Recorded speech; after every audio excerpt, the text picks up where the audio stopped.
你知唔知喺嗰個冇美顏又冇 filter 嘅年代，邊位港姐嘅顏值係最高？我相信好多人都一定會話，肯定係似靚行兇嘅李嘉欣，抑或係美貌同才華兼備嘅陳法蓉。其實都唔係，李嘉欣只能屈居第二，陳法蓉更加係排喺榜單末尾。為此，我參考咗大量網友嘅評論意見，盤點出10大港姐顏值榜，喺度為大家一一奉上。第10位郭藹明，1967年喺中國香港出世嘅郭藹明，中學就讀於嘉諾撒聖心書院。1991年，佢以美國南加州大學機械工程學碩士身份參加香港小姐競選，憑借住標緻嘅樣貌同埋專業學識，郭藹明一舉拿下當初嘅港姐冠軍，亦穩坐咗史上最高學歷港姐嘅寶座。同年簽約 TVB 成為電視演員。郭藹明有着出眾嘅外表同幽默嘅談吐，影視劇方面亦有好高嘅表演才華。喺《笑看風雲》、《天地豪情》同埋《大時代》等作品入面，佢嘅表現都可圈可點，深受觀眾喜愛。除咗拍電視劇之外，郭藹明從1993年開始登上大銀幕。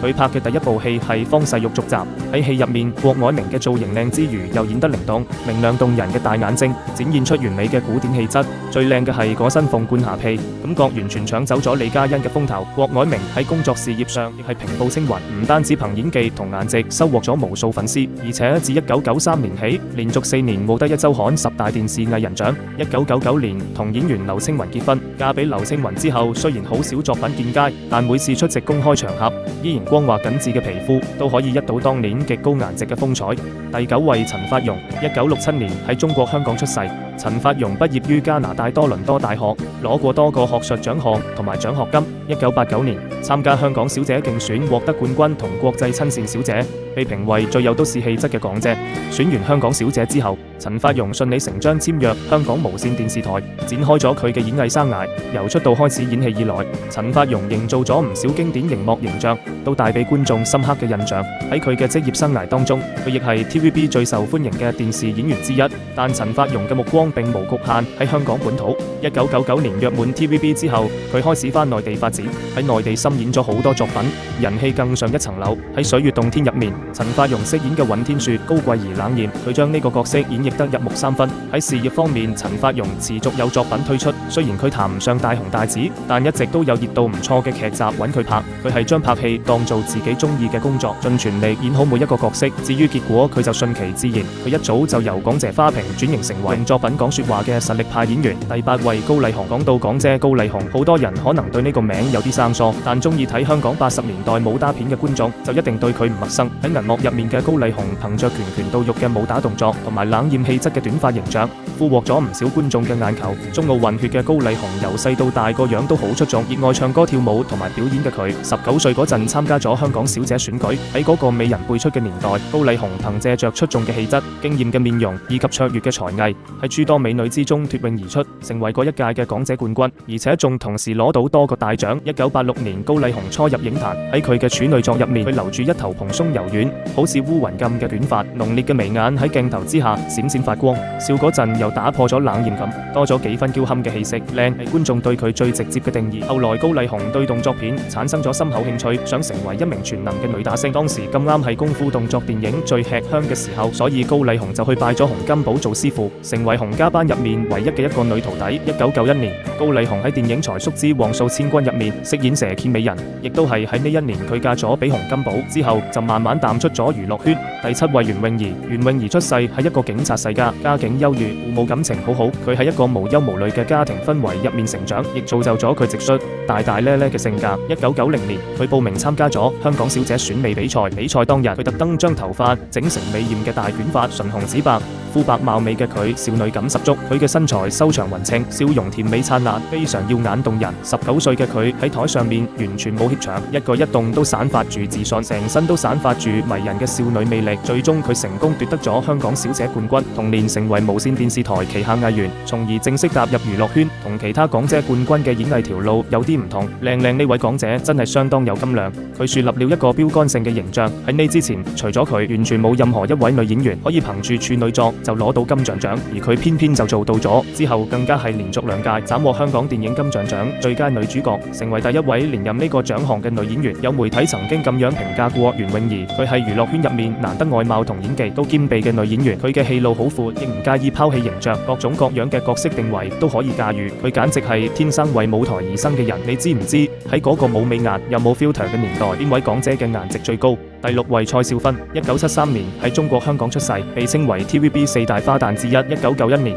喺佢芳齡17歲嘅時候，蔡少芬參加咗香港小姐競選大賽。佢憑着清純得嚟又有少少成熟嘅外表、高挑挺拔嘅身材同埋甜美動人嘅笑容，一舉奪得咗港姐季軍，成為史上最年輕嘅港姐。雖然只係季軍，但樣貌人氣都好出眾嘅蔡少芬，好快就被 TVB 簽下。隨後展開咗佢嘅演藝生涯。蔡少芬營造過好多經典角色，亦係 TVB 史上最年輕嘅時候。蔡少芬可以係古裝劇嘅美女俠女，亦可以係時裝劇入面嘅白領精英，各種類型嘅角色佢都可以完美掌控。2003年，蔡少芬返內地拍電視劇一部《水月洞天》，令呢位港劇女王喺內地殷為人知。隨後佢更因為一部《甄嬛傳》喺內地紅到發紫，憑借着超高嘅人氣，蔡少芬仲參加咗唔少綜藝節目，率直爽朗嘅性格亦贏盡觀眾喜愛。蔡少芬同佢老公張晉嘅愛情真係令人好羨慕。2003年就因為拍攝《水月洞天》而同蔡少芬認識，從而發展成為情侶，直至到2008年，兩個人結束咗長達5年嘅愛情長跑，喺香港登記結婚。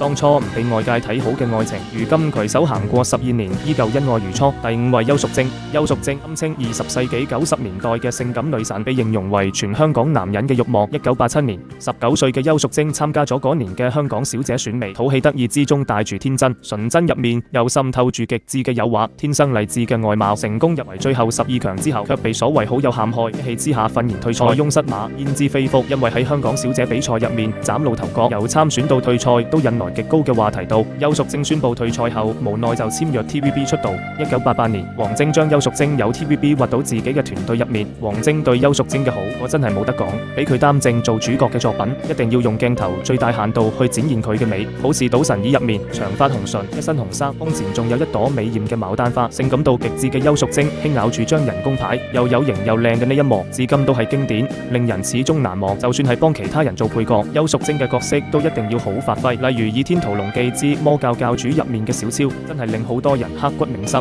古靈精怪嘅性格加上靈動活潑嘅外表，唔知敲響咗多少觀眾嘅心扉。由出道到退圈，邱淑貞只喺演藝圈入面活躍咗10年，佢將自己最年輕經驗嘅一幕都留咗俾觀眾，等大眾對佢嘅記憶永遠定格喺佢最靚嘅時候，而佢嘅幸福亦會喺現實生活入面繼續延續。呢個大概係一個女明星最好嘅情況同狀態。第4位周海媚，1966年喺中國香港出世。1985年，周海媚參選香港小姐，18歲清潔嘅年齡同埋傻更更不拘小節嘅表現，同香港小姐要求高貴大方嘅形象唔係好夾，因此被阻擋喺決賽門外。之後，周海媚機緣巧合進入咗香港無線藝員訓練班，同年參與拍攝《楊家將》正式出道。此後，周海媚拍攝咗《今生無悔》同《怒劍少狂沙》，憑住呢2部劇，連續3年被評為香港地區最受歡迎女演員。之後，周海媚因為1994年喺電視劇《倚天屠龍記》入面飾演周芷若，而成為唔少80後嘅童年追憶。周海媚更被封為最美周芷若。曾有網友講過，只有周海媚演嘅先至係周芷若本尊，而其他人演嘅都只不過係周海媚嘅影子。佢嘅可塑性好強，既清純又冇味，亦可以英姿颯爽，氣質變化自如，令佢喺眾多女星之中脫穎而出，深深被大家記住。周海媚有一雙特別靚嘅電眼，嘴角眉梢將倔強同埋痴情完美融合，一頭披肩長髮，滲透住嗰個年代夢中情人獨有嘅魔力。喺嗰個冇美顏嘅時代，周海媚絕對稱得上係高顏值女神。你知唔知喺嗰個冇美顏又冇 filter 嘅年代，邊位港姐嘅顏值最高？第3位趙雅芝，1973年香港無線電視舉辦咗第1屆香港小姐選美比賽，喺媽咪嘅鼓勵之下，年僅19歲嘅趙雅芝報名參加咗比賽，最終攞到第4名嘅成績。雖然名次唔算高，但佢嘅美貌就令無線嘅高層非常賞識，於是將佢簽下。由做節目主持開始，2年之後，趙雅芝就拍咗自己人生入面嘅第1部電視劇《乘風破浪》。呢部劇令佢徹底打開咗個知名度。1980年，趙雅芝喺26歲嘅時候，佢邁向咗第一次大紅大紫嘅良機。喺上海灘入面，佢扮演嘅馮程程執着心情，敢愛敢恨，喺陰暗血腥、風起雲湧嘅上海灘，馮程程呢個角色係如此突出，好似點點星火咁閃爍，烙印喺無數少男少女嘅心坎入面。佢一夜之間成為炙手可熱嘅巨星。後來佢佢係楚留香入面嫵媚又清冷嘅蘇蓉蓉，京華煙雲入面有勇有謀嘅姚木蘭，再到之後火遍大江南北嘅新白娘子傳奇，佢喺大銀幕上留下一道又一道倩影，營造咗一個又一個經典角色。如今就快70歲嘅佢容顏依舊，歲月對佢零舍錫住，佢係咁迷人，年齡對佢嚟講只係時光飛逝嗰陣留喺佢裙腳上面嘅一抹閃亮流蘇。第二位李嘉欣，講到李嘉欣，或者對於佢嘅第一評價就只有一個字：靚。其他港姐或者都有其他才藝搭救，而李嘉欣就獨憑一個靚字冠絕群芳。有着混血基因嘅佢，由細到大都好靚女。3歲嘅時候就被星探發掘拍廣告，學生時代就已經成日俾星探賽名片。1988年年僅18歲就已經生得非常標緻嘅李嘉欣，喺朋友嘅鼓勵下參加咗香港小姐大賽，天生麗質加上盛裝打扮，令到李嘉欣喺大賽之中一舉奪冠。1989年，李嘉欣主演咗個人第一部電視劇《花月佳期》，由此正式進入演藝圈。第2年，李嘉欣出演古裝奇幻愛情電影《倩女幽魂二》，自此名聲大噪。1992年主演武俠電影《笑傲江湖之東方不敗》，佢喺戲入面飾演敢愛敢恨嘅岳靈珊，一炮而紅。之後，李嘉欣亦受到各大導演嘅青睞，片約不斷。1994年主演嘅動作喜劇片《醉拳3》上映，佢喺戲入面飾演袁世凱嘅小妾沈玉。李嘉欣喺呢部戲入面確實係美若天仙，隨手截個圖都可以做 wallpaper 嘅水平。李嘉欣出道以來拍過20幾部電影，佢嘅扮相而古而今，無論是古裝造型嘅柔美，定係時裝現代服飾嘅靚麗，佢都可以詮釋得淋漓盡致。然而講到李嘉欣嘅演技，就往往冇佢嘅美貌咁出彩。花瓶之類嘅稱號，成日都同佢嘅名綁喺一齊。後來喺電影《海上花》入面嘅出色演技，向大家證明咗自己嘅演技，佢亦因此被邀請出任第34屆芝加哥電影節評委工作。如今嘅李嘉欣已經年近50，但顏值風采依舊，完全睇唔出有咩歲月痕跡，完全可以幻想到當初巔峰時期美得有幾驚豔。第一位鐘楚紅，上個世紀80年代，香港人有一句口頭禪：再發發不過周潤發，再紅紅不過鐘楚紅。單呢一句話就足以表明當時嘅鐘楚紅喺香港有幾紅極一時啦。1960年，鐘楚紅出世，中國香港嘅一個普通家庭，由細到大佢就分擔咗好多家務。嗰啲年間正值香港嘅選美熱潮風靡，佢嗰張好似瑪麗蓮夢露咁美豔嘅面孔，一出場就俘獲咗評判嘅心。然而最終只係攞到第4名，但這並不代表呢個會令佢嘅性感減分，相反，只獲得第4名嘅佢被評為最美港姐。參加完比賽嘅鐘楚紅踏入咗娛樂圈，隨着《巡捕馬蛋》、《難兄難弟》等電影相繼上映，嗰幾年鐘楚紅幾乎霸佔晒成個香港大銀幕，迅速躋身一線大牌。鐘楚紅成為咗無數男人心目中嘅夢中情人。當年台灣有一本雜誌票選年度10大性感女人，鐘楚紅直接名列榜首。面對呢位氣勢如虹嘅影壇新秀，每間電影公司都想來挖牆腳。1991年電影《縱橫四海》一經播出就紅遍全國，掀起港產片嘅一陣狂風。而作為呢部戲入面唯一嘅女主角，鐘楚紅將搖曳生姿，嫵媚動人，表現得淋漓盡致。佢飾演嘅紅豆，嫵媚之餘又不失俏皮，充滿名氣之餘又不失性感。紅姑呢個綽號亦係因此而來，憑着深入人心嘅精彩演出，令鐘楚紅一時間成為咗觀眾心目中嘅完美女神。照呢個趨勢發展落去，鐘楚紅斬獲影后寶座係遲早嘅事。但係邊個都估唔到，就在佢紅透半邊天嘅關頭，鐘楚紅宣布為愛息影。不過一代絕色佳人，雖然已經不在江湖，但江湖依然流傳住佢嘅傳說。佢喺香港影壇留落嚟嘅印記無可替代。我哋愛紅姑，愛佢嘅風情萬種，更愛佢嘅忠於自我。好啦，今日嘅視頻就到呢度，以上僅僅只係我嘅個人觀點，如果有唔同意見，歡迎留言評論。